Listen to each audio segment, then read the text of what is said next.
ഇത് സംരക്ഷണത്തിന്റെ പ്രശ്നമല്ല. ഒരു ഉദ്യോഗസ്ഥനെ ആ സ്ഥാനത്ത് നിന്ന് എന്തെങ്കിലും നടപടിയെടുക്ക് വിധേയനാക്കുമ്പോൾ അതുമായി ബന്ധപ്പെട്ട കൃത്യമായ റിപ്പോർട്ട് വേണം.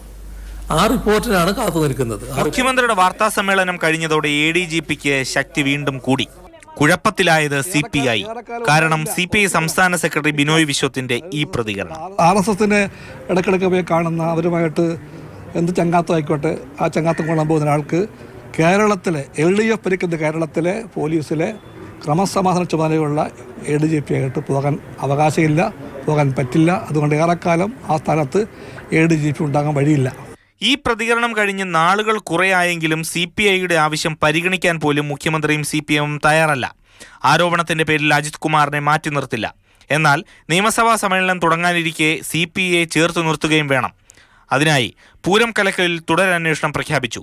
എന്നാൽ അതിൽ തൃപ്തരല്ല CPI. എക്സിക്യൂട്ടീവ് യോഗത്തിന് ശേഷം പുറത്തുവന്ന നേതാക്കൾ പ്രതികരിച്ചില്ല. അതെല്ലാം പാർട്ടി സെക്രട്ടറിയോട് ചോദിക്കും, ഞാൻ അതിനെക്കുറിച്ചൊന്നും കമന്റ് ചെയ്യുന്നില്ല. അതേസമയം RSS നേതാക്കളുമായി കൂടിക്കാഴ്ച നടത്തിയ ADGPയെ മുഖ്യമന്ത്രി സംരക്ഷിക്കുന്നതിൽ RJD secretary general Varghese George തുറന്നടിച്ചു. നടപടിയെടുക്കണം. ഗവൺമെന്റ് അല്ലേ, ശക്തമായ ഒരു സ്റ്റേറ്റ് ഗവൺമെന്റ് അല്ലേ, ആ ഗവൺമെന്റിന് ഇച്ഛാശക്തിയോടുകൂടി നടപടിയെടുക്കണം. മുഖ്യമന്ത്രിയെ നേരിട്ട് കണ്ട് ബിനോയ് വിശ്വം CPIയുടെ നിലപാട് അറിയിച്ചിട്ടും ചെവിക്കൊള്ളാൻ തയ്യാറാകാത്ത സമീപനത്തോട് കടുത്ത അമർഷമുണ്ട്.